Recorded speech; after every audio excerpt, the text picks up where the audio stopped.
ऐ मेरे बंदो, अगर तुम कबीरा गुनाहों से अपने आप को बचा लोगे, अगर बड़े बड़े गुनाहों से अपने दामन को बचा लोगे, इन तजतनिबू कबाइरा मा तुनहौना अन्हु, जिन बड़े बड़े गुनाहों से तुमको मना किया जाता, अगर तुम उनसे बच जाओगे, नुकफ्फिर अन्कुम सय्यिआतिकुम, तो हम तुम्हारे दूसरे तमाम गुनाहों को माफ कर देंगे, वनुदखिलकुम मुदखलन करीमा, और तुमको बेहतरीन जगह यानी जन्नत में दाखिल कर देंगे। कबीरा गुनाहों से अगर इंसान अपने दामन को बचा ले, अल्लाह का वादा है अल्लाह उसको जन्नत में दाखिल करेगा, उसके सगीरा गुनाहों को माफ करेगा। और अगर कबीरा गुनाह भी हो गया तो शरीयत में एक ऑप्शन है तौबा का। इंसान अल्लाह से तौबा कर ले, अल्लाह से माफी मांग ले, अल्लाह के सामने आंसू बहा ले, अल्लाह के सामने शर्मिंदा हो जाए, अल्लाह के सामने पश्चाताप कर ले, आंसू बहा ले, अल्लाह के सामने रो ले, गिड़गिड़ा ले, अल्लाह माफ कर दे। इल्ला मन ताबा व आमन व अमिल अमलन सालिहा फउलाइका युबद्दिलुल्लाहु सय्यिआतिहिम हसनात व कानल्लाहु गफूरर रहीमा। अगर तुम तौबा कर लो और ईमान वाले बन जाओ और नेक अमल करने वाले बन जाओ, तो अल्लाह का वादा है अल्लाह तुम्हारे गुनाहों को भी नेकियों से बदल डालेगा। अब तक की जिंदगी में तुमने जितने गुनाह के काम किए थे, जितने गलत काम किए थे, अगर तुम सच्ची तौबा कर लो तो अल्लाह का वादा है कि अल्लाह तुम्हारे गुनाहों को भी नेकियों में तब्दील कर देगा। अल्लाह, उसका करम देखो, उसकी रहमत देखो कि अगर हम सच्ची तौबा करेंगे तो अल्लाह हमारे गुनाहों को भी नेकियों में बदल देगा। लेकिन सच्ची तौबा का मतलब क्या है? सच्ची तौबा ये नहीं है रात में आपने मौलाना मुनव्वर साहब की तकरीर सुनी नमाज के बारे में, दिल में इरादा हुआ कि कल से नमाज शुरू करेंगे, और फजर की नमाज के टाइम अस्सलातु खैरुम मिनन नौम की आवाज आती रही और आप सोए रह गए, और फिर रात गई बात गई, आपने रात में तौबा की, सुबह तौबा तोड़ दी। कहीं बड़ा अच्छा जुमला मैंने पढ़ा था फेसबुक के ऊपर कि मोबाइल अगर वाइब्रेशन में भी रखा हो तो मोबाइल के वाइब्रेशन की आवाज हमारे कानों में पहुंच जाती है। मोबाइल के वाइब्रेशन की आवाज भी हम सुन लेते हैं, लेकिन अजान की आवाज हमारे कानों तक नहीं पहुंचती। इसका मतलब हम कानों के बहरे नहीं हैं, हम दिल के बहरे। तो सच्ची तौबा यह है कि अगर आपके दिल में तौबा का ख्याल आया है तो आप फौरन अल्लाह से माफी मांगे और उस गुनाह को फौरन छोड़ दें। इन्नमत तौबतु अलल्लाहि लिल्लज़ीना यअमलूना अस्सूअ बिजहाला, अल्लाह ताला उन लोगों की तौबा को कबूल करता है जो नादानी में आकर के गुनाह करते हैं, जिनसे गुनाह हो जाता है नादानी में आकर के, नफ्स के तकाजे में आकर के वो गुनाह का काम कर लेते हैं। सुम्मा यतूबून मिन करीब फउलाइका यतूबुल्लाहु अलैहिम, और जैसे उनको ये एहसास होता है कि हमने गुनाह कर लिया, हमने अल्लाह को नाराज कर लिया, वो जल्दी से तौबा कर लेते हैं, और जब वो जल्दी से तौबा कर लेते हैं तो अल्लाह उनकी तौबा को कबूल कर लेता है। वलैसतित तौबतु लिल्लज़ीना यअमलूना अस्सय्यिआत, अल्लाह उन लोगों की तौबा को कबूल नहीं करता है जो गुनाहों पर गुनाह करते रहते हैं, जो बहुत सारे गुनाह करते रहते हैं। हत्ता इज़ा हज़रा अहदहुमुल मौत क़ाला इन्नी तुब्तुल आन, जब मौत का टाइम आता है, जब देखता है कि अब तो मरने वाले हैं, सामने मौत को देखता है, तब वो कहता है कि ऐ अल्लाह मैं तौबा करता हूं। जो इंसान मरने का इंतजार कर रहा है और तौबा नहीं कर रहा है, अल्लाह ऐसे लोगों की तौबा को कबूल नहीं करेगा। तौबा तो फिरौन ने भी की थी। फिरौन जब डूबने लगा समंदर के अंदर तो फिरौन ने भी तौबा की थी और कहा था मैं अल्लाह के ऊपर ईमान लाता हूं, जिसके ऊपर बनी इसराइल ईमान लाते मैं उसके ऊपर ईमान लाता हूं। अल्लाह ने क्या फरमाया? आल आना वक़द असैता मिन क़ब्लु, ऐ फिरौन तू अब तौबा कर रहा है, अब तेरे तौबा करने का कोई मतलब नहीं है, अब तेरी तौबा का कोई माना नहीं है। सारी जिंदगी तो तू गुनाह पर गुनाह करता रहा, लोगों पर जुल्म अत्याचार करता रहा, बच्चों को मरवाता रहा, औरतों को गुलाम बनाता रहा, और आज जब तू मौत को अपनी आंखों के सामने देख रहा है तो तू तौबा कर रहा है। फल यौमा नुनज्जीका बिबदनिका लितकूना लिमन खल्फक आया, ऐ फिरौन आज हम तुझे मौत देंगे, और ऐसी मौत देंगे हम तेरी बॉडी को महफूज रखेंगे, तेरी डेड बॉडी को बचा करके रखेंगे, ताकि तेरी डेड बॉडी आने वाली नस्लों के लिए निशानी बन जाए, और लोग तेरी डेड बॉडी को देख करके कहें कि देखो ये फिरौन था जो अपने आप को रब कहा करता था, जो अपने आप को खुदा कहा करता था, ये उस फिरौन की डेड बॉडी है। तो तौबा करने के लिए मरने का इंतजार मत करो मेरे भाई, जिंदगी में तौबा, तंदुरुस्ती की हालत में तौबा करो।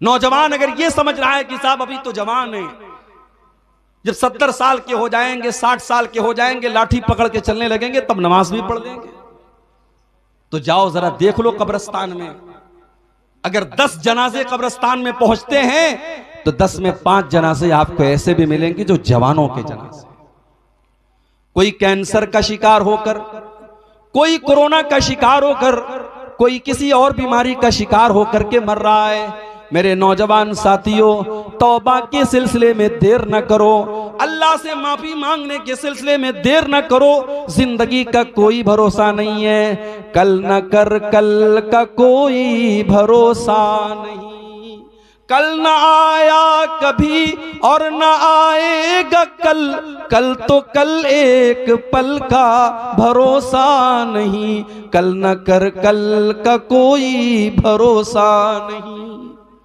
इंसान की जिंदगी में एक दिन तो छोड़ दो, 1 मिनट की भी गारंटी नहीं है। वमा तदरी नफ्सुम माज़ा तक्सिबु गदा, वमा तदरी नफ्सुम बिअय्यि अर्दिन तमूत। कोई नहीं जानता कि कल वो क्या करेगा, और कोई नहीं जानता कि वो जिंदा रहेगा या मर जाएगा, कहां मरेगा, कल उसकी मौत कहां होगी, किस जगह मरेगा, ये भी कोई नहीं जानता। मेरे प्यारे साथियों, इसलिए अगर गुनाह का काम हम कर रहे हैं तो जितना जल्दी मुमकिन हो हम तौबा कर लें, और जब हम तौबा कर लेंगे अल्लाह का वादा है, अल्लाह हमारी तौबा को कबूल करेगा। अत्ताइबु मिनज़ ज़म्बि कमन ला ज़म्ब लहू, अल्लाह के नबी फरमाते हैं जो तौबा कर लेता है वो इतना पाको साफ हो जाता है जैसे उसने कभी कोई गुनाह ही न किया हो।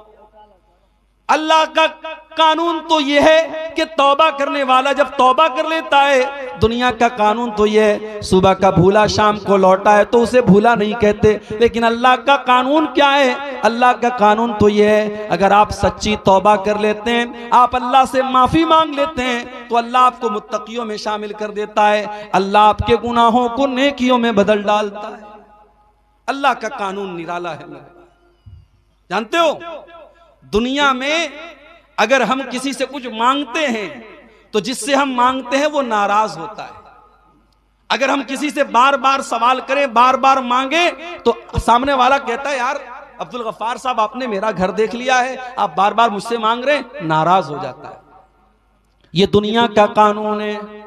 दुनिया का कानून ये कि बार बार किसी के सामने हाथ फैलाओगे, बार बार उससे मांगोगे, बार बार सवाल करोगे, वो नाराज हो जाएगा। लेकिन अल्लाह का कानून क्या है? अल्लाह का कानून ये है वक़ाल रब्बुकुम उदऊनी अस्तजिब लकुम इन्नल्लज़ीना यस्तकबिरून अन इबादती सयदखुलून जहन्नम दाखिरीन। अल्लाह का कानून ये है कि जो अल्लाह से नहीं मांगता है, जो अल्लाह के आगे हाथ नहीं फैलाता है, अल्लाह उससे नाराज होता है। तो मुझसे मांग क्यों नहीं रहा है? मेरे बंदे तू मेरा मोहताज है। या अय्युहन्नासु अंतुमुल फुक़राउ इलल्लाह, ऐ इंसानो तुम सब के सब मेरे फकीर हो, मेरे मोहताज हो, तुम मेरे आगे हाथ क्यों नहीं फैलाते हो? तुम मुझसे मांगते क्यों नहीं हो? अगर मुझसे नहीं मांगोगे तो हम तुमसे नाराज हो जाएंगे। जो अल्लाह से नहीं मांगता मानते, जो तकब्बुर करते, जो घमंड करते हैं, अल्लाह कहता है वो जलील हो करके जहन्नम में डाले जाएंगे। अरबी का एक शायर कहता है, अल्लाहु अल्लाहु यग़ज़बु हीना युत्रकु सुआलुहु, जब अल्लाह से ना मांगा जाए तो अल्लाह नाराज हो जाता है। व बुनय्यु आदम हीना युसअलु यग़ज़बु, और इंसान से जब मांगा जाता है तो वो नाराज होता है। अल्लाह से ना मांगो तो अल्लाह नाराज होता है, और बंदे से मांगो तो बंदा नाराज होता है। तौबा करने वाला जब तौबा करता है तो अल्लाह उसके गुनाहों को भी नेकियों में बदल देता है। अल्लाह के कानून बड़े निराले हैं मेरे भाई। हम जब किसी नेकी का इरादा करते हैं, रात में इशा की नमाज पढ़ी, इमाम के साथ 4 रकात हमने इशा की नमाज पढ़ी, फिर 2 रकात हमने सुन्नत भी पढ़ ली, फिर वितर की नमाज पढ़ने के लिए खड़े होने लगे। अचानक ज़हन में आया कि चलो आज तहज्जुद की नमाज पढ़ लेते हैं। घर आया, बिस्तर पे सोने लगा, अपने मोबाइल के ऊपर उसने अलार्म भी लगा दिया कि 3 बजे मेरी नींद खुल जाए। 3 बजे का अलार्म उसने लगा दिया, 3 बजे उठ करके मैं तहज्जुद पढ़ूंगा। उसने मोबाइल पर अलार्म भी लगा दिया, रात में सो गया। थका हारा आया था, बिस्तर पे लेटा तो गहरी नींद आ गई, और 3 बजे मोबाइल का अलार्म बजता चला गया। उसकी नींद नहीं खुली, यहां तक के फजर की अजान का टाइम हो गया। वो तहज्जुद के इरादे से सोया था, उसने तहज्जुद की नमाज नहीं पढ़ी थी, लेकिन चूंकि वो इरादा करके सोया था। अल्लाह के नबी फरमाते हैं कि जब बंदा किसी नेकी का इरादा करता है, अल्लाह फरमाता है उक्तुबू लहू हसनतन, मेरा बंदा नेकी का इरादा कर चुका था, इसलिए उसके नाम अमाल में एक नेकी लिख दो। एक नेकी सिर्फ इरादा करने पर मिलती है। अगर बंदा पक्का इरादा कर ले तो एक नेकी तो उसको इरादा करने पर मिल जाती है, और अगर बंदा वो नेकी कर ले तो अल्लाह के नबी फरमाते हैं कि अल्लाह फरमाता है उक्तुबू लहू अशरता हसनात, मेरे बंदे की 10 नेकियां लिख दो। एक नेकी का सवाब अल्लाह ताला 10 नेकी के बराबर देता है, और नेकी का सिर्फ इरादा कर लिया जाए तो एक नेकी का सवाब दे देता है। उसके अपोजिट चले आओ, बंदा किसी गुनाह का इरादा करता है, उसने शराब पीने का इरादा किया, उसने चोरी का इरादा किया, उसने ज़िना का इरादा किया, उसने किसी गलत काम करने का इरादा किया। अल्लाह फरिश्तों से कहता है उन्जुरू, फरिश्तों नजर रखो, फरिश्तों मेरे बंदे को वॉच करो। अगर मेरा बंदा ये गुनाह कर लेता है तो उसके नाम अमाल में 1 गुनाह लिखना, 10 मत लिखना। हाय हाय हाय, अल्लाह तेरे कानून भी निराले हैं। नेकी करने पर 10 नेकी का सवाब दिया जा रहा है, लेकिन गुनाह करने पर 1 ही गुनाह लिखा जाएगा। अल्लाह फरमाता है मेरे फरिश्तों भी रुक जाओ, जब तक मेरा बंदा ये गुनाह ना कर ले तब तक तुम उसके गुनाह को न लिखना। बंदा अगर गुनाह कर लेता है, अल्लाह फरमाता है मेरे बंदे का 1 गुनाह लिख दिया जाए। और अगर बंदा गुनाह नहीं करता है, उसने इरादा किया था, फिर उसके दिल में ख्याल आया कि नहीं नहीं शराब पीना हराम है, जिना करना बहुत बड़े गुनाह का काम है, ये गलत काम है, मैं ये गलत काम नहीं करूंगा। जब वो गुनाह का इरादा करने के बाद जब अपने इरादे से पलट जाता है, जब वो गुनाह का काम नहीं करता है, तो अल्लाह फरिश्तों से कहता है उक्तुबू लहू हसनतन, मेरे बंदे के नाम अमाल में 1 नेकी लिख दो। आय अल्लाह, उसने तो गुनाह का इरादा किया था, उसने तो गलत काम करने का इरादा किया था, और जब अपने इरादे से वो बाज आ गया और उसने वो गुनाह का काम नहीं किया, तो अल्लाह फरमाता है अब उसके नाम अमाल में 1 नेकी लिख दो। फ़इन्नमा तरकहा मिन जर्राया, बंदे ने मेरे डर से उस गुनाह को नहीं किया है, बंदे के दिल में मेरा डर था, मेरा खौफ था, इसलिए उसने इस गुनाह को नहीं किया है, इसलिए उसके नाम अमाल में 1 नेकी लिख दी जाए। ये अल्लाह का कानून है मेरे भाई। उस अल्लाह की रहमत से हम कभी मायूस ना हो मेरे भाई। इसलिए कुरान में बार बार अल्लाह फरमाता है ला तक़नतू मिर रहमतिल्लाह, अल्लाह की रहमत से कभी मायूस न होना। हदीस कुदसी के अल्फाज हैं, अल्लाह के नबी फरमाते कि अल्लाह ताला कहता है यब्ना आदम लौ बलगत ज़ुनूबुका अनान समाई वल अर्ज़ी, ऐ आदम के बेटे अगर तेरे गुनाह इतने ज्यादा हो जाएं, आसमान के किनारों तक चले जाएं और जमीन भर के तू गुनाह करके आए, सुम्मा लकीतनी ला तुशरिकु बी शैया, फिर तू तौबा कर ले और अल्लाह के पास तौहीद के साथ जाए, इस हाल में जाए कि तू अल्लाह के साथ शिर्क नहीं करता था। अल्लाह फरमाता है अतैतुका बिक़ुराबिहा मग़फ़िरतन, तू जमीन भर के गुनाह लेके आया था, मैं जमीन भर के बख्शिश तुझे दे दूंगा, मैं जमीन भर के मग़फ़िरत तुझे दे दूंगा। तो अल्लाह की रहमत, अल्लाह से डरना भी है हमको और अल्लाह की रहमत की उम्मीद भी लगाना है। हमें निराश नहीं होना है, हमें नाउम्मीद नहीं होना है, हमें मायूस नहीं होना है। अब आइए हम जरा देखें कि वो कौन से गुनाह हैं जिनको शरीयत में बड़े बड़े गुनाह कहा गया है। बहुत लंबी तकरीर नहीं करना है, मौसम का भी लिहाज करना है, आप हजरात की तकलीफ का भी लिहाज करना है। मैं चंद बड़े बड़े गुनाह आपके सामने गिनाऊंगा और दुआ करूंगा कि अल्लाह ताला इन गुनाहों से हम सबकी हिफाजत फरमाए।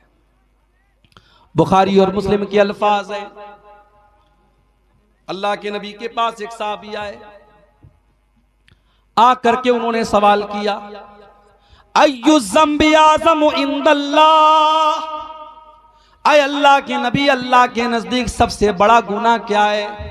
आपने फरमाया अंतजअल लिल्लाहि निद्दन व हुवा खलक़क, सबसे बड़ा गुनाह यह है कि तुम अल्लाह के साथ किसी को शरीक करो, तुम अल्लाह के बराबर किसी को ठहरा दो। शिर्क करना दुनिया का सबसे बड़ा गुनाह है, अल्लाह के बराबर किसी को करार देना यह सबसे बड़ा गुनाह है। और गुनाह है, यह सबसे बड़ा गुनाह है जो अल्लाह क्या माफ नहीं होगा। अगर कोई इंसान शिर्क करके दुनिया से जाएगा, अगर बगैर तौबा की अल्लाह क्या जाएगा, उसकी बख्शिश नहीं हो सकती। इन्नल्लाह ला यग़फ़िरु अन युशरक बिही व यग़फ़िरु मा दून ज़ालिका लिमन यशा, अल्लाह ताला शिर्क को माफ नहीं करेगा। शिर्क से छोटे जो गुनाह हैं अल्लाह उनको माफ कर देगा, मगर शिर्क को अल्लाह ताला माफ नहीं करेगा। इन्नहु मन युशरिक बिल्लाहि फ़क़द हर्रमल्लाहु अलैहिल जन्नह व मअवाहुन नार व मा लिज़्ज़ालिमीन मिन अंसार, जो शिर्क करेगा अल्लाह फरमाता है हमने जन्नत हराम कर दी उसके ऊपर, वो कभी जन्नत में दाखिल नहीं होगा, वो जहन्नमी है, वो जहन्नम में जाएगा। शिर्क करने वाला जहन्नम में जाएगा। ये दिसंबर की आज 30 तारीख है। 5 दिन पहले हमारे ईसाई मजहब का एक त्यौहार था, ईसाई भाइयों का एक त्यौहार था, क्रिसमस का त्यौहार। हमारे कुछ मुसलमान भाइयों को इस त्यौहार पर सद्भावना और भाईचारा दिखाने का बड़ा शौक चढ़ जाता है और वो सोशल मीडिया के ऊपर और अपने दोस्तों के, अपने व्हाट्सएप के स्टेटस पर और अपने दोस्तों को मैसेज में क्या लिख के भेजते हैं, मैरी क्रिसमस। मेरे प्यारे साथियों, ये मैरी क्रिसमस कहने वाले और क्रिसमस की मुबारकबाद देने वाले कान खोल करके सुन लें। शायद आपको अंदाजा नहीं है, इस क्रिसमस के त्योहार को मनाने वाला यह अकीदा रखता है कि ईसा अलैहिस्सलाम अल्लाह के बेटे हैं। अच्छा, अल्लाह के बेटे क्यों मानते हो? ईसाई से पूछो तुम अल्लाह का बेटा क्यों मानते हो? वो कहेगा ईसा अलैहिस्सलाम बगैर बाप के पैदा हुए। वो यहां तक बोलेगा कि आपके आखिरी नबी, जिसको आप आखिरी नबी मानते हैं, वो भी माँ और बाप दोनों के जरिए पैदा हुए, मगर हम जिसको अल्लाह का बेटा मानते हैं उनका कोई बाप नहीं था। इसका मतलब उनका बाप नऊजुबिल्लाह अल्लाह था। कुरान में अल्लाह ने जवाब दिया इन्न मसल ईसा इंदल्लाहि कमसली आदम खलक़हु मिन तुराब। ऐ ईसाइयों, अगर बगैर बाप के पैदा होने वाले ईसा को तुम अल्लाह का बेटा मानते हो, तो ऐ ईसाइयों जरा आदम के ऊपर गौर करो। आदम की तो ना कोई माँ थी और आदम का तो ना कोई बाप था। आदम को अल्लाह ताला ने मिट्टी से पैदा किया और अल्लाह ने कहा हो जा, और आदम हो गए। अगर आदम को अल्लाह बगैर माँ के और बगैर बाप के पैदा कर सकता है, तो ऐ ईसाइयों अल्लाह ईसा को बगैर बाप के कैसे पैदा नहीं कर सकता? और मेरी माँ और बहनों, कभी मौका मिले तो कुरान का 16वां पारा उठा के सूरह मरियम की तिलावत आप गौर से पढ़ो। सूरह मरियम को, ये वही आयतें थी जो हबशा के दरबार में जब हजरत जाफर ने पढ़ी थी तो लोगों की आंखों में आंसू आ गए। उसमें जरा पढ़ो कि किस तरीके से हजरत मरियम की किरदार की अजमत अल्लाह ताला ने बयान की। इज़ अरसलना इलैहा रूहना फतमत्तल लहा बशरन सविया। याद करो जब मैंने अपने फरिश्ते को मरियम के पास भेजा और फरिश्ता इंसान की शक्ल में मरियम के पास आया। क़ालत, हजरत मरियम ने कहा तू दूर हो जा मुझसे, अगर तू अल्लाह से डरने वाला है मेरे करीब ना आना, तू दूर हो जा। तू कौन है मैं नहीं जानती, मेरे करीब ना आना। अगर तू अल्लाह से डरने वाला है तो मुझसे दूर हो जा। क़ाला इन्नमा अना रसूलु रब्बिकी लिअहब लकी गुलामन ज़किया। फरिश्ता बोला, ऐ मरियम तुम डरो नहीं, मैं अल्लाह का फरिश्ता हूं और मैं तुमको खुशखबरी सुनाने आया हूं। तुम्हारे पेट से एक बच्चा पैदा होने वाला है, ईसा पैदा होने वाले, अल्लाह का नबी पैदा होने वाला है। क़ालत अन्ना यकूनु ली गुलामु वलम यमससनी बशर वलम अकु बग़िया। हजरत मरियम ने कहा मुझे बेटा कैसे पैदा होगा, मेरा तो निकाह भी नहीं हुआ है और आज तक मुझे किसी इंसान ने टच नहीं किया है और मैं कोई बच्चलन औरत भी नहीं हूं, मुझे बेटा कहां से पैदा होगा, तुम कैसी बात कर रहे हो। क़ाल कज़ालिक क़ाल रब्बुकी हुवा अलय्या हय्यिन वलिनजअलहु आयतन लिन्नासि व रहमतम मिन्ना। फरिश्ते ने कहा है मरियम ये अल्लाह का ऑर्डर है, ये अल्लाह का आदेश है, ये अल्लाह का फरमान है। अल्लाह ने कह दिया है तुझे बेटा होने वाला है तो हो जाएगा। अल्लाह के लिए कुछ भी मुश्किल नहीं है, कुछ भी अल्लाह के लिए मुश्किल नहीं है, अल्लाह के लिए सब आसान है। तुझे बेटा पैदा होगा, ये अल्लाह का फैसला हो चुका है। फ़हमलतहु फ़ंतबज़त बिही मकानन क़सिया। हजरत मरियम अल्लाह ताला के हुक्म से प्रेग्नेंट हो गई, गर्भवती हो गई। उनके पेट में ईसा अलैहिस्सलातु वस्सलाम पलने लगे। जब उनको एहसास हुआ कि मैं पेट से हो गई तो वो बैतुल मुक़द्दस से कुछ दूरी पर जाकर के रहने लगी, कुछ दूरी पर जाकर के वो गुजर बसर करने लगी। फ़अजाअहल मख़ादु इला जिज़इन नख़ला। बच्चे की पैदाइश का टाइम करीब आया, लेबर पेन का टाइम, जो दर्द ज़े जिसको बोलते हैं, बच्चे की पैदाइश का टाइम करीब आया। हजरत मरियम एक खजूर के पेड़ के पास जाकर के सहारा लेती हैं और सोचने लगती हैं कल ये बच्चा पैदा होगा, लोग मेरे कैरेक्टर पर सवाल उठाएंगे, लोग मेरे किरदार पर सवाल उठाएंगे। एक इज्जतदार औरत को अपने किरदार और अपनी आबरू से बढ़कर के किसी चीज की चिंता नहीं होती। मरियम ने कहा या लैतनी मित्तु क़ब्ल हाज़ा व कुन्तु नसियम मनसिया। ऐ काश मैं मर गई होती, ऐ काश मुझे कोई जानने वाला न होता, मैं भूली बसरी हो गई होती, मुझे कोई याद करने वाला न होता। फनादाहा मिन तहतिहा अल्ला तहज़नी क़द जअल रब्बुकी तहतकी सरिया। अल्लाह के फरिश्ते ने आवाज दी, ऐ मरियम घबराओ नहीं, बच्चा पैदा होने वाला है। ऐ मरियम तुम्हें प्यास लगेगी, जरा अपने नीचे देखो, अल्लाह ने नहर जारी कर दी है, नहर जारी कर दी है, तुमको पानी की कोई कमी नहीं होगी। वहुज़्ज़ी इलैकी बिजिज़इन नख़लति तुसाक़ितु अलैकी रुतबन जनिया। और ऐ मरियम इस पेड़ को जरा पकड़ करके हिलाओ तो पकी हुई खजूरें तुम पर गिरेंगी, खजूर खाओ और पानी पियो और अल्लाह का शुक्र अदा करो। इससे उलमा ने ये इस्तिदलाल किया है कि हजरत ईसा की पैदाइश दिसंबर के महीने में नहीं हो सकती, क्योंकि खजूर के पकने का जो टाइम होता है वो मई और जून का महीना होता है। हजरत ईसा की पैदाइश मई और जून के महीने में हुई है, दिसंबर के महीने में नहीं हुई है। फ़इम्मा तरयिन्न मिनल बशरि अहदा फ़क़ूली इन्नी नज़रतु लिर्रहमानि सौमा फ़लन उकल्लिमल यौम इंसिया।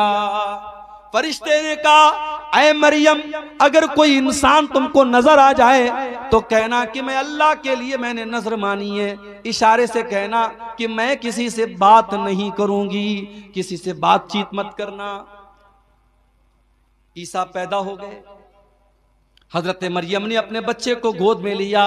फ़अतत बिही क़ौमहा तहमिलुहु क़ालू या मरियम लक़द जीति शैअन फ़रिया। हजरत मरियम अपने दूध पीते बच्चे को अपनी गोद में लेती हैं और अपनी कौम के सामने आती हैं। कौम के लोग देखते हैं कि कुंवारी मरियम की गोद में बच्चा कहां से आ गया। कहा है मरियम, तू तो कुंवारी थी, तेरी तो शादी भी न हुई थी, ये बच्चा तू कहां से लेके आ गई।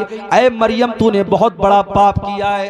या उख्ता हारूना मा काना अबूकी इम्रा सौइन व मा कानत उम्मुकी बगिया।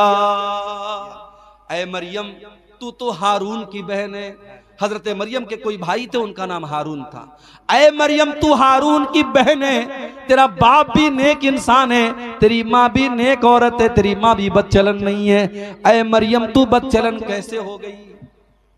पता ये चला, ये 3 रिश्ते बड़े खास होते हैं।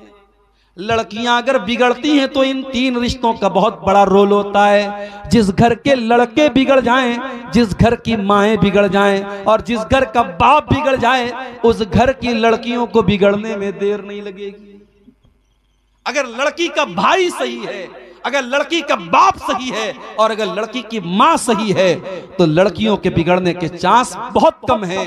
लेकिन भाई गड़बड़ है, माँ गड़बड़ है और बाप गड़बड़ है तो लड़कियों के बिगड़ने के चांस बहुत ज्यादा हैं। लोगों ने कहा है मरियम, तू हारून जैसे नेक इंसान की बहन है, तेरा बाप भी नेक इंसान है, तेरी माँ भी शरीफ औरत है, तूने ये गलत काम कैसे कर दिया। फ़अशारत इलैहि, हजरत मरियम ने अपने बच्चे की तरफ इशारा किया। क़ालू कैफ़ा नुकल्लिमु मन कान फिल महदि सबिया। कौम के लोगों ने कहा है मरियम, इस दूध पीते बच्चे से हम क्या बात करें, ये क्या बोलेगा, तू क्यों नहीं बताती है किसका बच्चा है। क़ाल इन्नी अब्दुल्लाह आतानियल किताबा व जअलनी नबिया व जअलनी मुबारकन ऐनमा कुन्तु व औसानी बिस्सलाति वज़्ज़काति मा दुम्तु हय्या।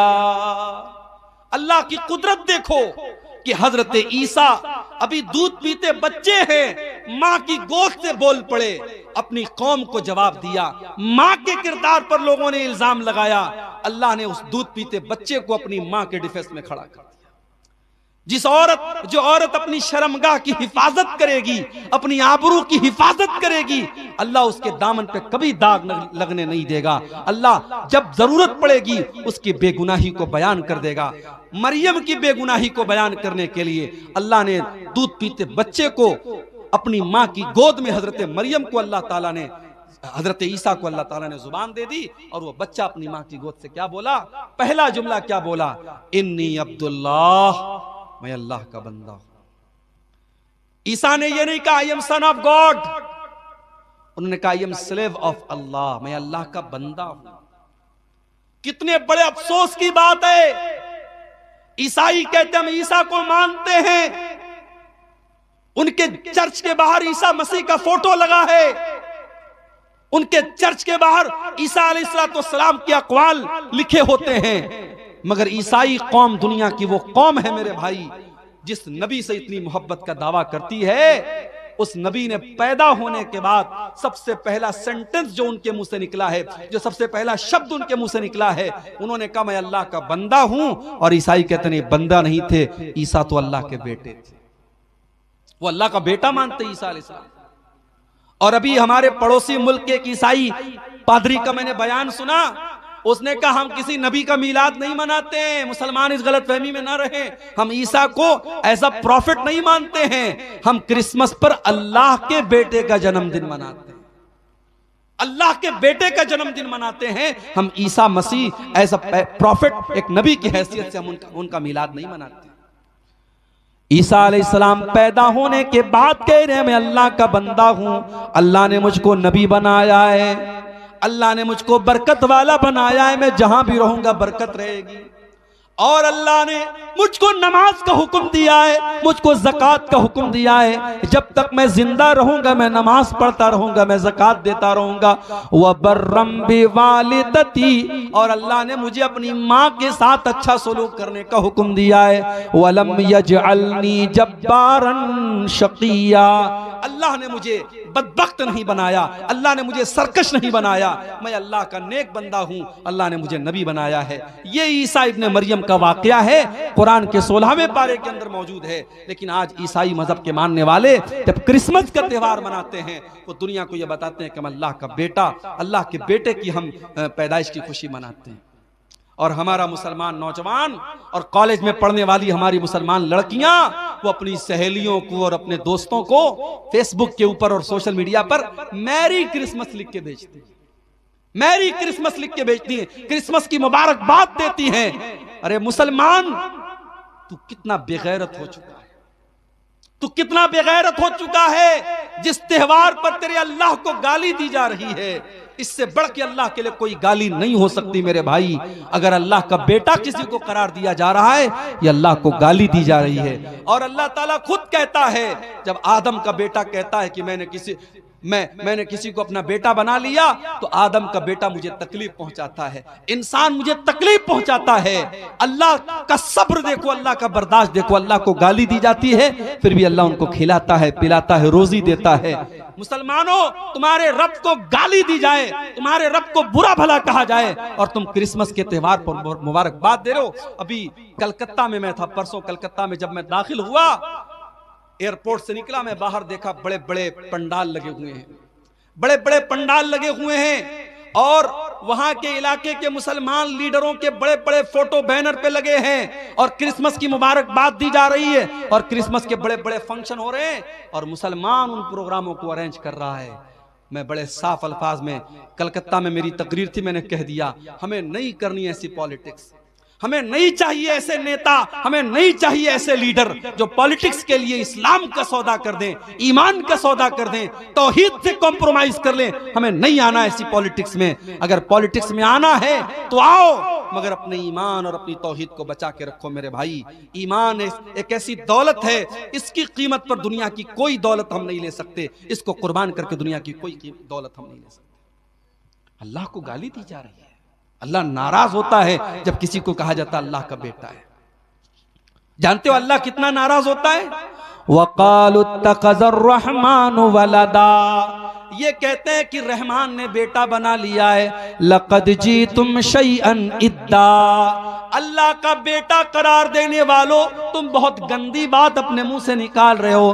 तकादुस समावातु यतफ़त्तरन मिन्हु व तंशक़्क़ुल अर्दु व तख़िर्रुल जिबालु हद्दा, इतनी खतरनाक बात तुम अपने मुंह से निकाल रहे हो कि जमीन फट जाए, आसमान फट जाए और पहाड़ गिर जाए तो उतनी बड़ी बात नहीं है, जितनी बड़ी बात यह है अन दअउ लिर्रहमानि वलदा, अल्लाह का बेटा किसी को करार देना ये बड़ी खराब बात है, बहुत बुरी बात है। तो शिर्क सबसे बड़ा गुनाह है मेरे भाई। हमें अपने आप को और अपने बच्चों को भी शिर्क से बचाना है। मेरी माएं बहनें जो बैठी हैं वो भी सुन लें, बच्चों का अकीदा बचाना आपकी जिम्मेदारी है। बच्चे को नजर लग गई, आप टीका लगाती है, टीका क्यों लगाती हैं आप?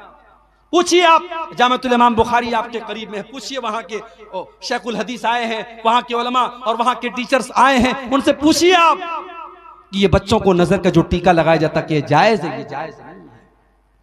बच्चा बीमार हो गया, किसी ने आपसे कहा धागा पहना, तो धागा पहना दिया आपने, तावीज पहना दिया आपने, ये भी शिर्क है मेरी माओ बहन, ये भी शिर्क है। और अल्लाह के नबी की हदीस है, मन अल्लक़ तमीमतन फ़क़द अशरक, जिसने तावीज पहना, जिसने तावीज लटकाया उसने शिर्क किया।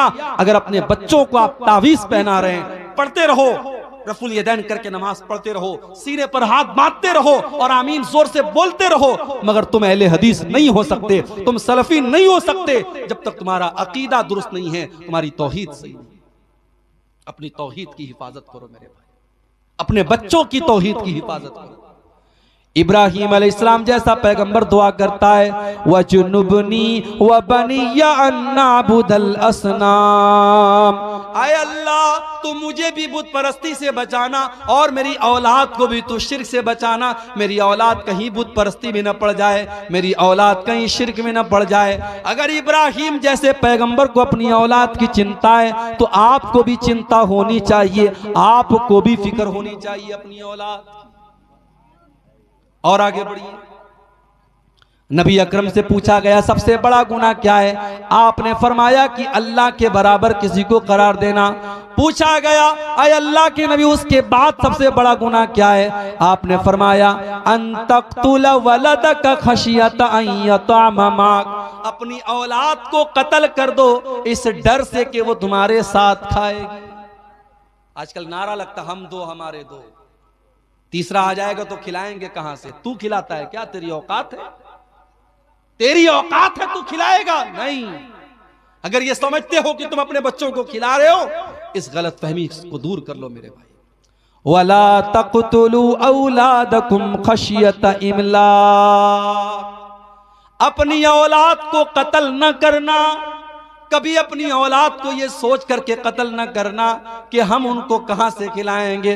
नहनु नरज़ुकुहुम व इय्याकुम, उनको भी रोजी हम देते हैं और तुमको भी रोजी हम देते हैं।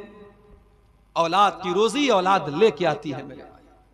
कभी गौर करना, शादी के पहले आप कितना कमाते थे और शादी के बाद फिर आप कितना कमाने लगे।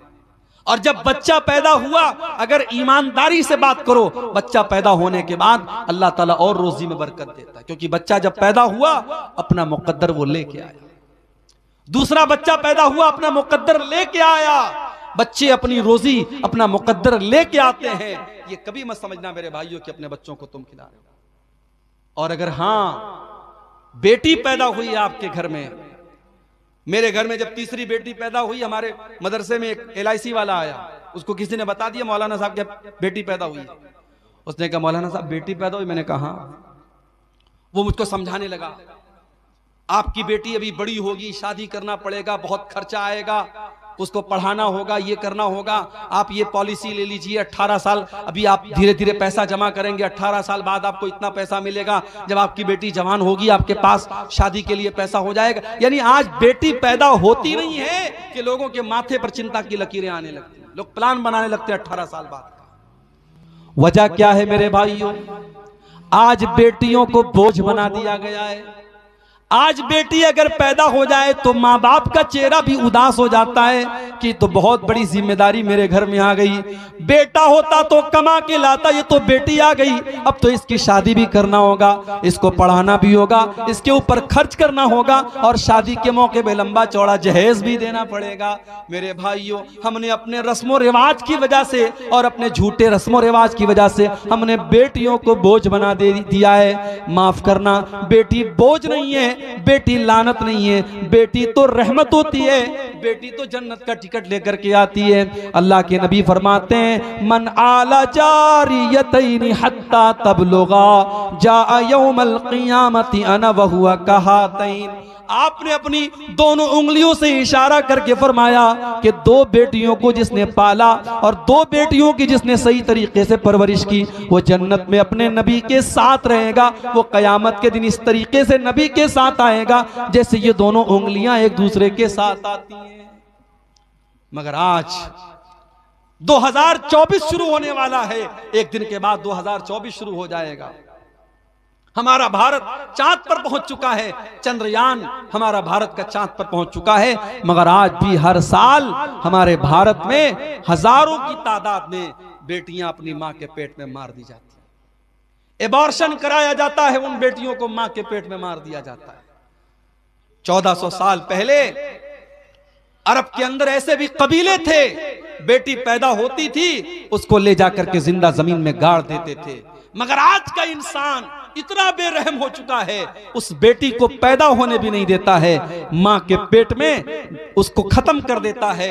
और आप जाकर के यूट्यूब पर आप देखिए, जब एबॉर्शन किया जाता है तो बड़ी बेरहमी से उस मासूम बच्ची को या बच्चे को मां के पेट में उसके टुकड़े टुकड़े किए जाते हैं, उसके बदन का कीमा कीमा कर दिया जाता है। और वो बेचारा बच्चा जो अभी प्रोसेस में था, अभी पैदा होने वाला था, अभी मां के पेट में था, उसको दवाओं के जरिए और ऑपरेशन के जरिए खत्म कर दिया जाता है। मेरे प्यारे साथियों, औलाद को कत्ल करना यह बहुत बड़ा पाप है। और अगर औलाद को कत्ल करना बहुत बड़ा पाप है तो एक बात और मुझे कहने दीजिए, औलाद जहां आपकी 10 साल की हुई, 12 साल की हुई, बच्चों को मदरसे से छुड़ाकर काम पे लगा देना, बच्चों की तालीम से छुड़ाकर उनको काम पे लगा देना, यह भी औलाद को कत्ल करने के बराबर है।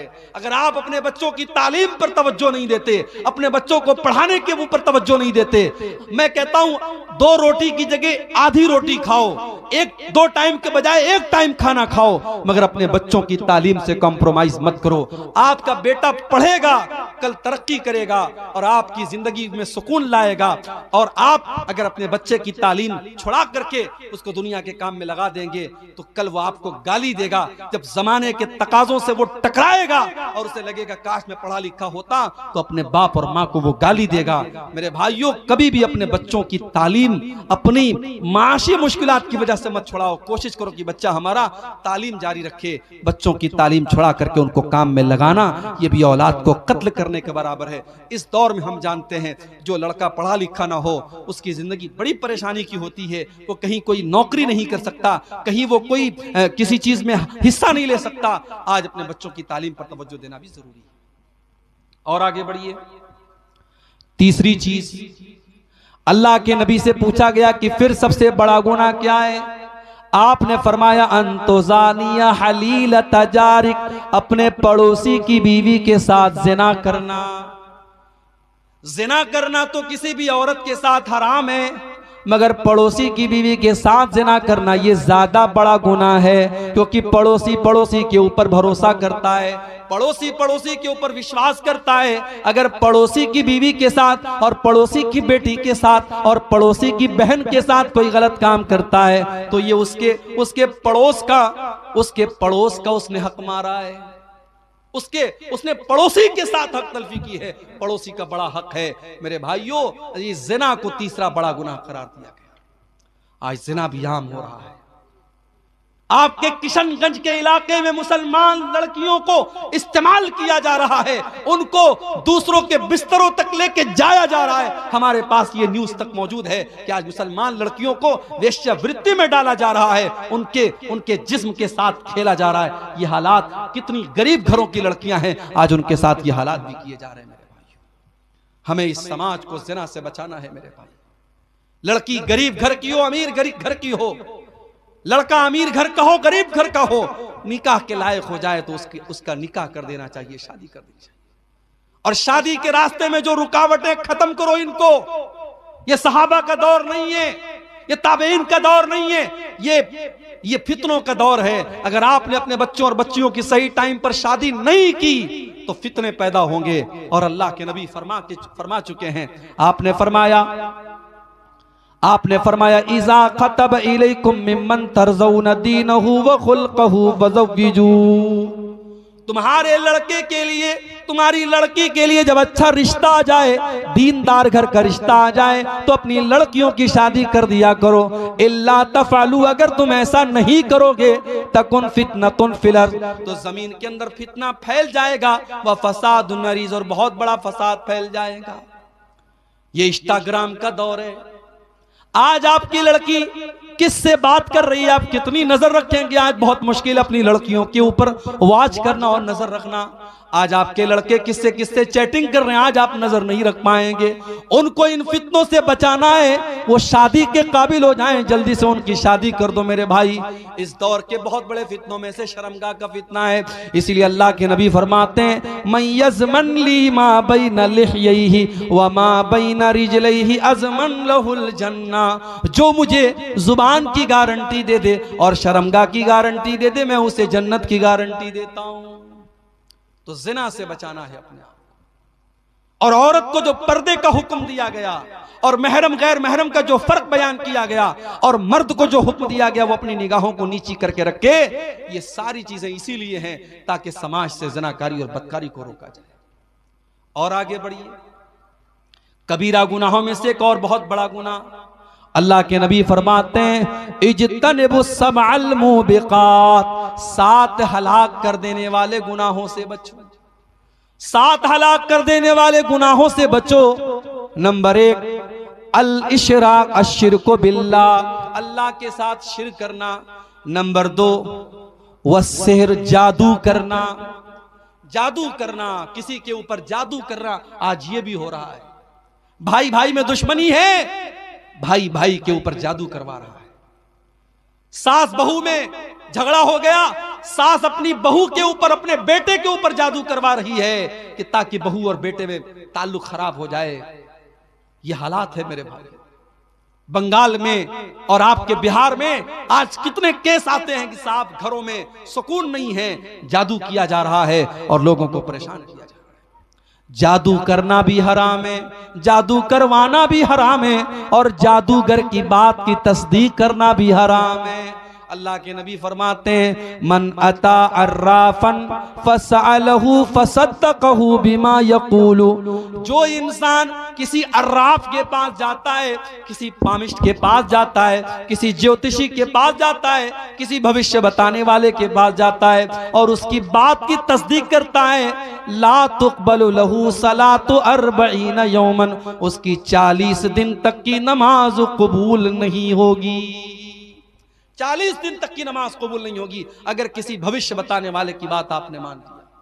और एक हदीस में अल्लाह के नबी ने फरमाया फ़क़द कफ़र बिमा उन्ज़िला अला मुहम्मद, जिसने जादूगर की और ज्योतिषी की और नुजूमी की बात मान ली, उसने मोहम्मद की शरीयत का इनकार किया, उसने अल्लाह के दीन का इनकार किया। इसलिए जादू करना और कराना भी हराम। उसके बाद अल्लाह के नबी फरमाते हैं व क़त्लुन नफ्सिल्लती हर्रमल्लाहु इल्ला बिलहक़्क़ि, किसी निर्दोष की हत्या करना, किसी बेगुनाह का खून बहाना, यह भी इस्लाम के अंदर हराम है, कबीरा गुनाह है। इस्लाम इजाजत नहीं देता है किसी बेकसूर की हत्या करने की। और अगर कोई किसी की हत्या कर दे तो इस्लामी कानून में सजा यह है हत्यारे को भी कत्ल किया जाएगा। अगर किसी ने किसी की जान ले ली तो कातिल को भी कत्ल कर दिया जाएगा। हाँ, जिसकी हत्या हुई है, जिसका मर्डर हुआ है, अगर उसके घर वाले माफ कर दें अलग बात है। अगर माफ कर दें और दियत ले लें, जो एक बड़ा अमाउंट होता है, लाखों में अमाउंट होता है, वो अमाउंट लेकर के वो माफ कर दें अलग बात है, वरना कातिल की भी गर्दन मारी जाएगी, कातिल को भी कत्ल किया जाएगा। इस्लाम बहुत सख्त है इस मामले में। इस्लाम में किसी निर्दोष की हत्या करने की इजाजत नहीं है। मन क़तल नफ्सन बिग़ैरि नफ्सिन औ फ़सादिन फ़िल अर्दि फ़कअन्नमा क़तलन नास जमीआ, एक निर्दोष की हत्या करने वाला और एक बेकसूर को मारने वाला पूरी मानवता का कातिल है। 2000 मुसलमानों का खून बहाने वाले आज मुल्क के बड़े बड़े ओहदों पर विराजमान है। अल्लाह की अदालत का इंसाफ बाकी है। एक इंसान की हत्या करने वाला अगर पूरी मानवता का कातिल है तो सोचो मेरे भाइयों, हजारों लोगों के खून की होली खेलने वालों का अंजाम क्या होगा। एक फिरौन था जो बच्चों को मरवा दिया करता था, एक फिरौन था जो बच्चों को कत्ल करवा देता था। इस वक्त फलस्तीन के बच्चों को मारने वाला एक फिरौन है जो बच्चों को भी मरवा रहा है, जो औरतों को भी मरवा रहा है, जो बड़ों को भी मरवा रहा है, जो हॉस्पिटलों के ऊपर बम बरसा रहा है, जो कब्रों से निकाल करके मुसलमानों की कब्रों पर भी बुलडोजर चला रहा है। अल्लाह ऐसे जालिमों को उनके अंजाम तक पहुंचा दे मेरे भाई। इस्लाम ने निर्दोष की हत्या करने को बहुत बड़ा पाप करार दिया है। और आगे बढ़ो, वह अकलुर रिबा, और सूद और ब्याज खाना भी बहुत बड़ा गुनाह है। आज मुसलमान सूद खा भी रहा है, खिला भी रहा है। आपके इसी बिहार में बंधन लोन के नाम से, औरतों के नाम से कितने लोग लोन ले रहे हैं। 1 लाख लोन लेकर के 1,10,000 दे रहे हैं। मेरे भाई, जिस तरीके से सूद लेना हराम है उसी तरीके से सूद देना भी हराम है। अल्लाह के नबी फरमाते हैं लानल्लाहु आकिल रिबा व मुकिलहु व कातिबहु व शाहिदैहि। आपने फरमाया कि सूद खाने वाला, सूद खिलाने वाला, सूद की गवाही देने वाला और सूद लिखने वाला, सब पर अल्लाह की लानत हो। और आगे आपने ये भी फरमाया वहुम सवा, ये सब के सब बराबर हैं, खाने वाला और खिलाने वाला बराबर है।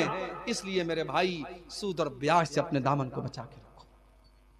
जानते हो इतना बड़ा गुनाह है सूद और ब्याज का खाना कि अल्लाह कुरान में कहता है फ़इल्लम तफ़अलू फ़अज़नू बिहर्बिम मिनल्लाहि व रसूलिही। ऐ ब्याज खाने वालों, ऐ ब्याज खोरो, ऐ सूद खोरो, अगर तुम अपने ब्याज खाने से बाज नहीं आओगे तो अल्लाह से जंग करने के लिए तैयार हो जाओ, उसके रसूल से जंग करने के लिए तैयार हो जाओ। अरे कौन है जिसके अंदर अल्लाह से जंग करने की ताकत है? कौन है जिसके अंदर अल्लाह से लड़ाई करने की ताकत है? तो सूद खाना भी बहुत बड़ा गुनाह है। और जब सूद की बात आई है तो एक बात और बताता हूं, सट्टा और जुआ खेलना भी हराम है। इन्नमल खम्रु वल मैसिरु वल अंसाबु वल अज़लामु रिजसुम मिन अमलि शैतान। शराब पीना और जुआ खेलना और गैरुल्लाह के आस्ताने पर जाकर के वहां सर झुकाना और पांसे के तीर निकालना किस्मत का हाल मालूम करने के लिए, ये सब गंदे काम हैं, ये सब शैतान के काम हैं। इनसे बचो तभी तुम कामयाब हो सकते। पता ये चला कि जुआ खेलना भी शैतान का काम है। किसी जमाने में ताश के पत्तों से जुआ खेला जाता था, अब मोबाइल का दौर आ गया, अब टेक्नोलॉजी का दौर आ गया, अब इंटरनेट के ऊपर बहुत सारे ऐप आ गए। अभी क्रिकेट का वर्ल्ड कप चल रहा था, एक एक बॉल के ऊपर सट्टा खेला जा रहा था। आज कितने सारे ऐप हैं जिसके अंदर जुआ खेलने की और सट्टा की अलग अलग शक्लें आ रही हैं। याद रखो मेरे भाई, मेरे नौजवान साथियों, पैसा कमाना है तो बिजनेस करो, पैसा कमाना है तो हलाल तरीके से पैसा कमाओ। बहुत सारे रास्ते हलाल तरीके के हैं, हराम रास्ता मत अपनाओ, ब्याज का रास्ता मत अपनाओ और सट्टा और जुआ का रास्ता मत अपनाओ। याद रखो हराम कमाई से पैसा कमा भी लोगे तो उसमें बरकत नहीं होगी। अल्लाह के नबी फरमाते हैं याती अलन्नासी ज़मानुन ला युबालिल मरउ मिन ऐना अख़ज़ल माल। एक ऐसा जमाना लोगों पर आने वाला है जब लोग परवाह नहीं करेंगे कि पैसा हलाल तरीके से कमा रहे या हराम तरीके से कमा रहे। जानते हो बनारस में साड़ी का कारोबार होता है, जानते होंगे आप लोग। साड़ी के कारोबार में बनारस में किसी जमाने में साड़ियों में फिगर चलता था, मोर की तस्वीर बनी है, कौवे की तस्वीर बनी है, चिड़िया की तस्वीर बनी है। तो किसी दौर में जब बनारस में कोई ऐसी साड़ी बनवाता था तो लोग कहते थे ये तस्वीर का कारोबार कर रहा है, तस्वीर बना रहा है। उस फिगर बनाने वाले के घर में लोग खाना नहीं खाते थे कि ये हराम खा रहा है। लेकिन अब कितने ऐसे लोग हैं बनारस में जो इसी का कारोबार कर रहे हैं। अब वो दीनदारी नहीं बची, अब वो तकवा नहीं बचा, अब लोग फिगर का काम आमतौर से कर रहे हैं। और अब हालात ये हैं जब वो कारोबार शुरू कर लेते हैं फिर अपने उलमा के पास जाके पूछते हैं मौलवी साहब मैं ये कारोबार कर रहा हूं, मुझे करना चाहिए या नहीं करना चाहिए। हालांकि होना क्या चाहिए था कि पहले सवाल करते फिर कारोबार शुरू करते, मगर कारोबार शुरू करने के बाद पूछते हैं और पूछते नहीं है। उलमा से फतवा नहीं पूछते हैं, वो उलमा के मुंह में अपनी जुबान डालना चाहते हैं। वो चाहते हैं कि जो मेरे दिल में है आलिम की जुबान से वो निकल जाए।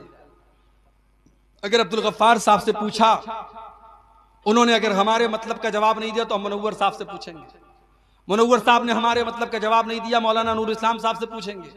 उन्होंने जवाब नहीं दिया, मौलाना मुजम्मिल मदनी साहब से पूछेंगे। उन्होंने जवाब नहीं दिया, किसी और से पूछेंगे। हमें अपने मतलब का फतवा चाहिए। हमने उलमा को अपनी मर्जी का गुलाम बनाना चाहा है।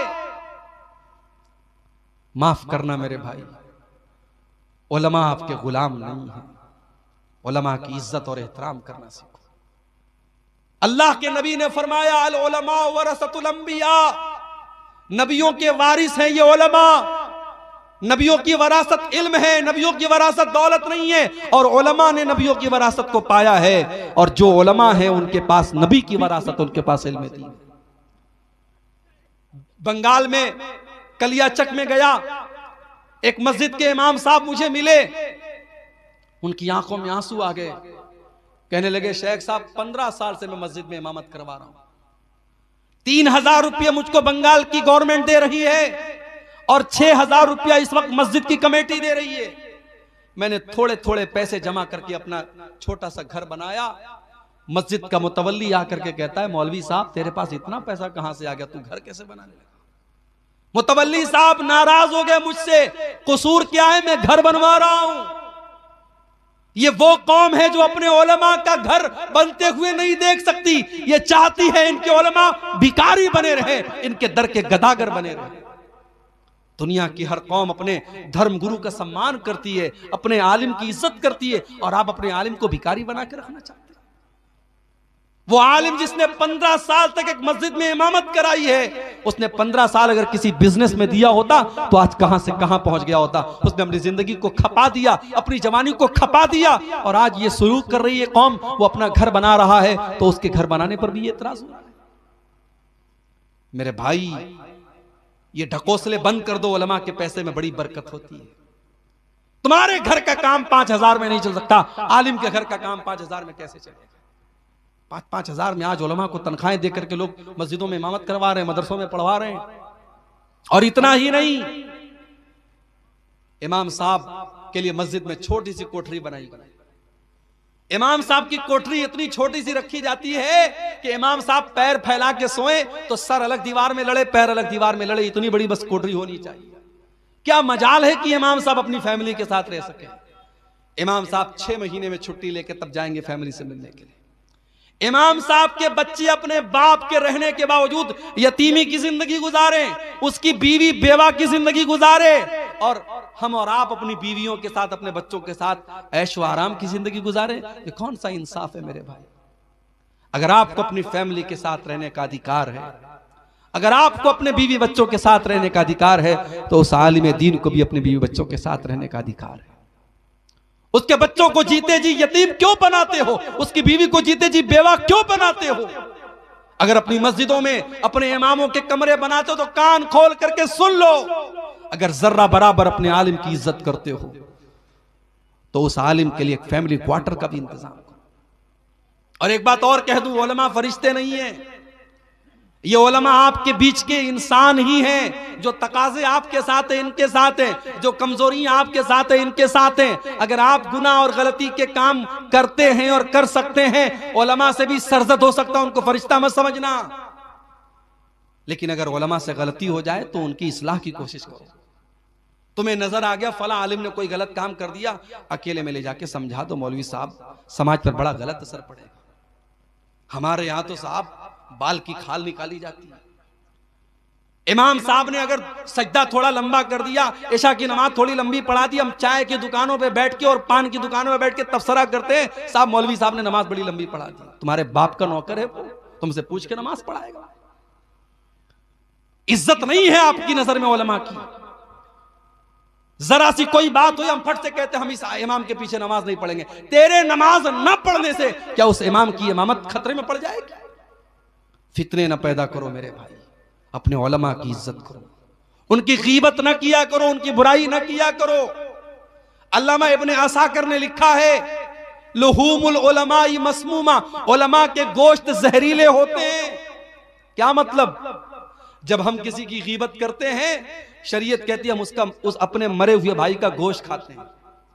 जब हम किसी की गीबत करते हैं गोया हम उसका गोश्त खा रहे हैं। जब हम उलमा की गीबत करते हैं तो समझो हम जहरीला गोश्त खा रहे हैं, यानी उसका गुनाह और ज्यादा पड़ेगा, क्योंकि आप एक आलिम की गीबत कर रहे हैं। अपनी जुबान की हिफाजत करो मेरे भाई, उलमा का मकाम दो, उलमा की कद्र करो। कबीरा गुनाहों में से गुनाह ये भी है मेरे भाइयों, सूद खाना और ब्याज खाना, व अक्लो माल यतीम, और यतीम का माल खाना।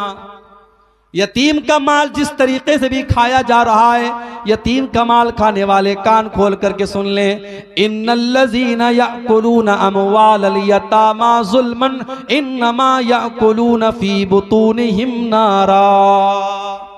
जो लोग यतीम का माल खा रहे हैं वो अपने पेट में जहन्नम की आग भर रहे हैं। यतीम बेचारा बेसहारा होता है, यतीम हो सके तो यतीम की मदद कर दो, हो सके तो यतीम को सहारा दे दो, यतीम का माल हड़पने की कोशिश मत करो।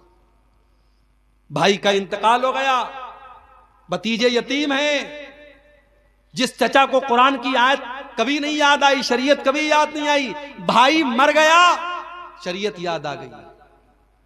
भतीजे से बोला, बे तेरे बाप का इंतकाल हो गया, अब तेरे अब दादा की प्रॉपर्टी में तेरा कोई हिस्सा नहीं बनता, चचा लोग आपस में बांट लेते हैं। वो ये नहीं सोचते कि अगर हमारा भाई जिंदा होता तो आज इन यतीम बच्चों की का हक मरते हुए नहीं देख सकता था। अगर आज भाई मर गया है और शरीयत का अगर ये कानून है कि भाइयों के रहते हुए भतीजे हिस्सेदार नहीं बनते, तो ऐसे मौके पर चचा लोगों की इंसानियत कहां चली जाती है मेरे भाई। अगर उस चचा के अंदर जर्रा बराबर इंसानियत है, वो अपने बाप से जाके गए, ठीक है शरीयत में हक नहीं बनता है, मगर जितना हक हमें मिल रहा है उतना ही हमारे इन भतीजों को भी आप दीजिए, ताकि इनके साथ ना इंसाफी। और दादा को भी चाहिए, दादा को अल्लाह ताला ने यह ऑप्शन दिया है, वो अपनी प्रॉपर्टी का 1/3 हिस्सा अपने उन यतीम पोतों के हक में वसीयत कर सकता है, वो करके जाए ताकि उन यतीमों का हक ना मारा जाए। मेरे भाई, किसी यतीम का कभी हक मत मारना। किसी की जमीन पर नाजायज कब्जा कर लेना भी कबीरा गुनाह है।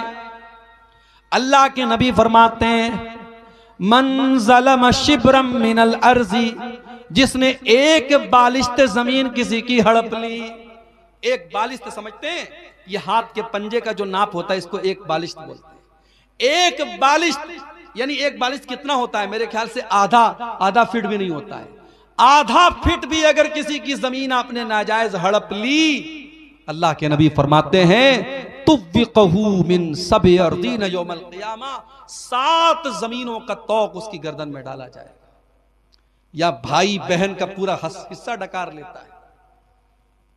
बहन को मां का जेवर तो मिलता है, मगर बाप की के जमीन और जायदाद में से भाई लोग कहते नहीं साहब तुम्हारा नहीं बनता, तुमको नहीं देंगे।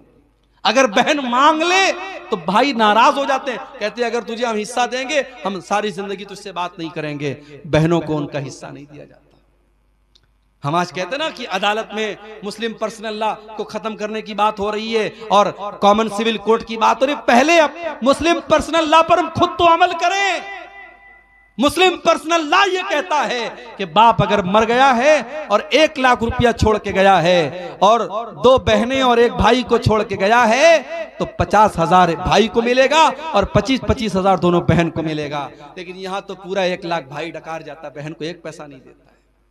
याद रखो मेरे भाई, अगर आपने किसी की वरासत हड़प ली, व तअकुलून तुरास अकलन लम्मा व तुहिब्बूनल माल हुब्बन जम्मा, तुम लोगों की वरासत समेट समेट के खा जाते हो और माल से बहुत मोहब्बत करते हो। कल्ला, कर लो, ऐसा करने वाले कर लो, एक दिन ऐसा आएगा अल्लाह की बारगाह में तुमको इंसाफ देना पड़ेगा, तुमको हिसाब देना पड़ेगा। कबीरा गुनाहों में गुनाह और है मेरे भाई, क़ज़्फ़ुल मुहसनातिल गाफ़िलातिल मुअमिना, किसी पाक दामन औरत के ऊपर झूठी तोहमत लगाना।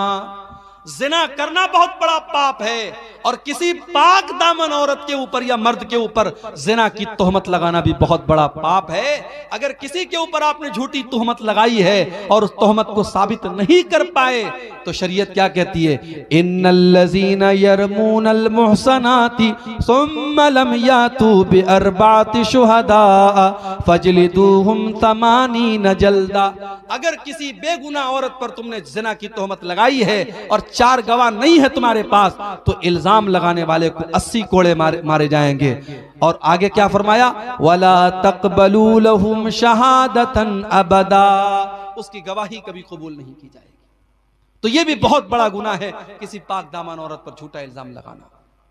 और आगे बढ़िए, रियाकारी करना, दिखावे के लिए नमाज पढ़ना, दिखावे के लिए दान देना, दिखावे के लिए रोजा रखना, दिखावे के लिए कुरान पढ़ना, रियाकारी भी बहुत बड़ा गुनाह है। फ़वैलुल लिल मुसल्लीन अल्लज़ीना हुम अन सलातिहिम साहून, ऐसे नमाज पढ़ने वालों के लिए बर्बादी है, वैल है, जहन्नम है, जो लोगों को दिखाने के लिए नमाज पढ़ते हैं। अल्लज़ीना हुम युराऊन, जो दिखावे के लिए नमाज पढ़ते हैं, जो दिखावे के लिए कोई अमल करता है, अल्लाह कहता तरक्तहु व अमलहु, मैं उसके अमल का सवाब नहीं देता, मैं छोड़ देता हूं। जा, तूने जिसको दिखाने के लिए अमल किया है जाके उससे सवाब दे। इसी तरीके से मेरी प्यारी माँ बहनों, एक दो बातें और बयान करके बात खत्म करता हूं।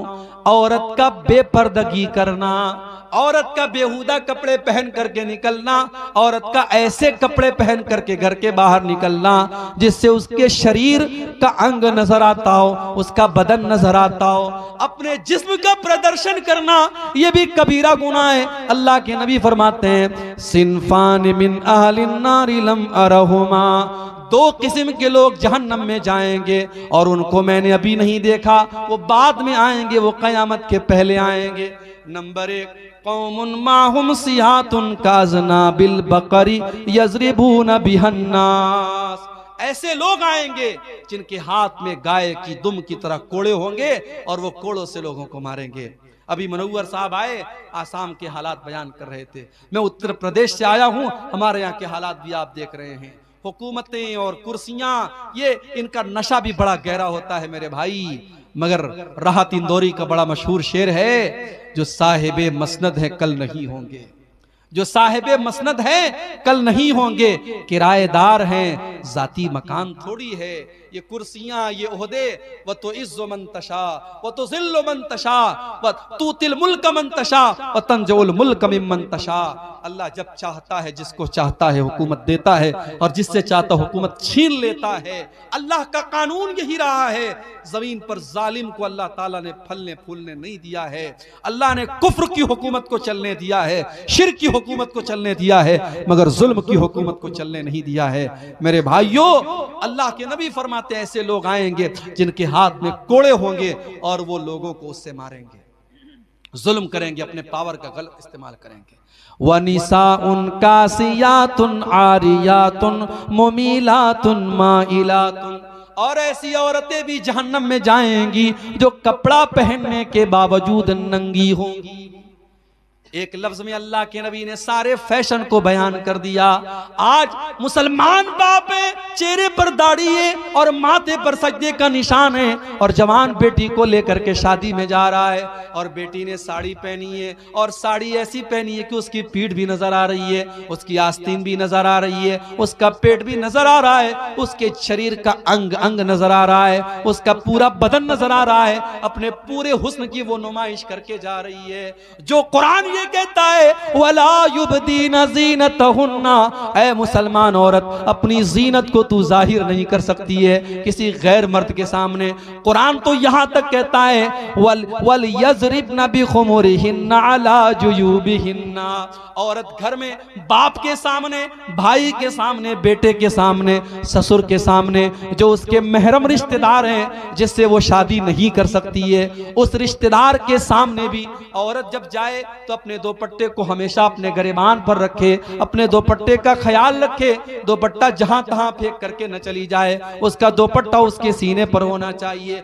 कुरान कहता है वला यज़रिबना बिअरजुलिहिन्ना लियुअलम मा युख्फीना मिन ज़ीनतिहिन्ना, ऐ मुसलमान औरत, तू जब पायल पहने हो तो घर में अपने पायल पहन करके अपने पांव को जमीन पे जोर जोर से मार के न चलाकर, तेरे पायल की झनकार भी गैर मर्दों के कान तक नहीं जानी चाहिए।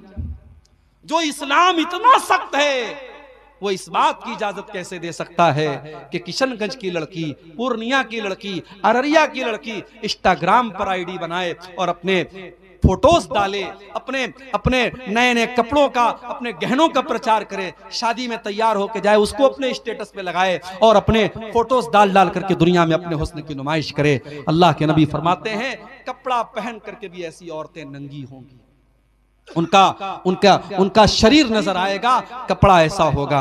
और मुमीलातुन माइलातुन, वो गैर मर्दों को अपनी तरफ आकर्षित करने वाली होंगी, और जब वो चलेंगी तो उनकी चाल भी बेहया औरतों की तरह होगी। औरत की चाल बता देती है कि ये हया वाली औरत है, ये शर्मीली औरत है, और उसकी चाल बता देती है ये बेहया औरत है। अल्लाह के नबी फरमाते हैं उनकी चाल भी बेहया और फाहिशा औरतों की तरह होगी। और आगे आपने फरमाया रुऊस रुऊसुहुन्ना कअस्निमतिल बुख्तिल माइला, उनका हेयर स्टाइल, उसके बालों का स्टाइल कैसा होगा जैसे ऊंट का कुहान होता है, उसके बाल का जोड़ा ऐसा बना होगा। आजकल तो फैशन के नाम पे क्या क्या हो रहा है। ब्यूटी पार्लर में काली कलूटी औरत जाती है और अंदर से बिल्कुल बॉलीवुड की हीरोइन बन के निकलती है। वो आईब्रो को सेट करवा रही है, अपने होठों में इंजेक्शन देकर के होठों को मोटा कर रही है, और इतना मेकअप हो रहा है कि अल्लाह की पनाह है। याद रखो मेरी बहनों, याद रखो मेरी माओ, मेकअप के नाम पर कोई ऐसा काम करना जो अल्लाह की फितरत को बदल दे, जो अल्लाह की तख्लीक को बदल दे, हराम है। जो नेचुरल ब्यूटी है, जो अल्लाह ने खूबसूरती दी है, उसको अपने लिए काफी समझो।